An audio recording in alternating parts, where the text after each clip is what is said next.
Hello friends, સ્વાગત છે તમારું ભાવિકાસ ફૂડ મેજિક ગુજરાતી અને હું છું ભાવિકા। તો આજે હું તમારી સાથે એકદમ સરસ એવો કાઠિયાવાડી સ્ટાઇલ વઘારેલા રોટલાની રેસીપી શેર કરવાની છે। તેના માટે તમે જોઈ શકો છો અહીંયા મેં લસણને એકદમ સરસ એવું ઝીણું સુધારી લીધું છે। હવે એક લીલું મરચું, એક નંગ ડુંગળી અને આપણે ઠંડો રોટલો હોય તેને એકદમ સરસ એવા કટકા કરી લીધા હતા।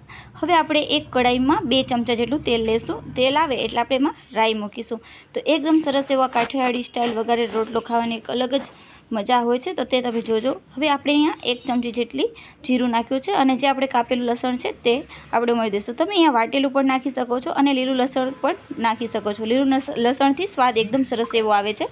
હવે આપણે અહીંયા અડધી ચમચી હિંગ ઉમેરીશું અને જે આપણા કાપેલા લીલા મરચાં અને મીઠો લીમડો તે આપણે ઉમેરી દેવાનું છે। થોડુંક આપણું લસણ બ્રાઉન થાય પછી આપણે ડુંગળી ઉમેરીશું અને હવે એકદમ સરસ એવું આપણે ડુંગળીને સાતળશું।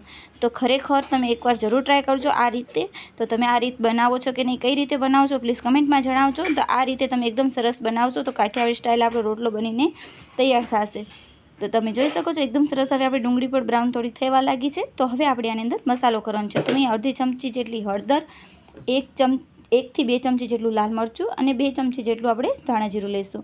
આમાં થોડુંક આપણે તીખું આપણે બનાવશું તો બહુ જ સરસ એવો સ્વાદ લાગે છે। અને મીઠું નાખશું, પણ ખાસ ધ્યાન રાખવાનું કે રોટલામાં મીઠું હોય છે તે પ્રમાણે તમે મીઠું નાખવાનું છે।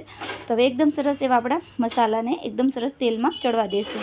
મસાલો ચડી જાય એટલે આપણે એમાં છાશ ઉમેરીશું। તમે આમાં દહીં પણ ઉમેરી શકો છો, તો આપણે આમાં છાશ ઉમેરી દઈશું। તો મેં અહીંયા 1 લોટા જેટલી આપણે છાશ ઉમેરી છે અને એકદમ સરસ હવે આપણે એને મિક્સ કરી લઈશું।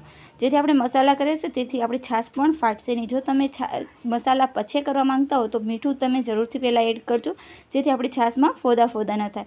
તો હવે એને એકદમ સરસ એવો આપણે ઉકળવા દેવાનું છે। તો હવે ઉકળી જાય પછી આપણે આમાં રોટલાના જે ઠંડા રોટલાના કટકા કર્યા હતા આપણે તે ઉમેરી દઈશું અને આપણે થોડીક વાર આપણે 5 થી 10 મિનિટ એને આપણે ઉકળવા દઈશું, જેથી આપણો રોટલો છે તે એકદમ સોફ્ટ થઈ જાય અને એકદમ મસાલામાં પણ ભેળવાઈ જાય એ રીતના। તો આ રીતે આપણે બધો રોટલો ઉમેરી દેવાનો છે। તો તમે જોઈ શકો છો એકદમ સરસ કલર પણ આવશે અને એકદમ સરસ હજી જેમ જેમ ઉકળશે તેમ થોડું ઘાટું થતું જશે। તમે ચાહો તો તમે રસાવાળું રાખી શકો છો અથવા તો તમે રસો ઓછો પણ કરી શકો છો, તમે જે પ્રમાણે કરવું હોય તે પ્રમાણે। તો ફ્રેન્ડ્સ તમે જોઈ શકો છો એકદમ સરસ હવે આપણો રોટલો ઉકળવા માંડ્યો છે। તો હવે આપણે વચ્ચે વચ્ચે હલાવતા જશું, જેટલી તમને રસાની ક્વોન્ટિટી ખપતી હોય તે પ્રમાણે તમે રાખી શકો છો। તો એકદમ સરસ એવો હવે એકદમ સરસ ઘાટો અને એકદમ સરસ એવો આપણો રોટલો પણ અંદરથી ચડી ગયો છે અને મસાલા પણ સરસ એવા ચડી ગયા છે। તો તમે જોઈ શકો છો જેટલો આપણે રસાવાળું ખપતું હોય તે પ્રમાણે તમે રાખી શકો છો। તમે કોરો પણ વઘારી શકો છો આ કાઠિયાવાડી રોટલો। તો આ રીતે તમે વઘારશો તો ખરેખર બહુ જ સરસ એવો આપણો રોટલો બનીને તૈયાર થશે।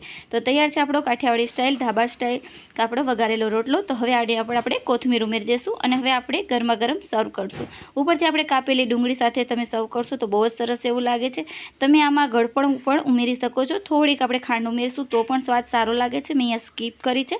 તો તમે જોઈ શકો છો એકદમ સરસ એવો આપણો કાઠિયાવાડી સ્ટાઇલ રોટલો બનીને તૈયાર છે। તો કેવી લાગે છે ને રેસીપી પ્લીઝ કમેન્ટમાં જણાવજો અને લાઇક, શેર એન્ડ સબસ્ક્રાઈબ કરવાનું ના ભૂલતા। હવે આપણે એક સર્વિંગ બાઉલમાં લઈ લઈશું। તો તમે જોઈ શકો છો કોઈ પણ આપણે ઊંડા આપણે બાઉલમાં લઈ લેવાનો છે અને પછી ઉપરથી કોથમીર છે તમે કાપેલી ડુંગળીથી સર્વ કરજો તો બહુ જ સરસ એવો તમે જોઈ જ શકો છો એકદમ સરસ એવો આપણો કલર આવ્યો છે રોટલાનો। તો કેવી લાગીને રેસીપી પ્લીઝ કમેન્ટમાં જરૂર જણાવજો અને લાઇક, શેર એન્ડ સબસ્ક્રાઈબ કરવાનું ના ભૂલતા। અને આવી જ રીતના વિડીયો જોતા રહેજો અને આવી જ રીતના સપોર્ટ કરતા રહેજો। તો આપણો વિડીયો જોવા માટે થેન્ક યુ સો મચ।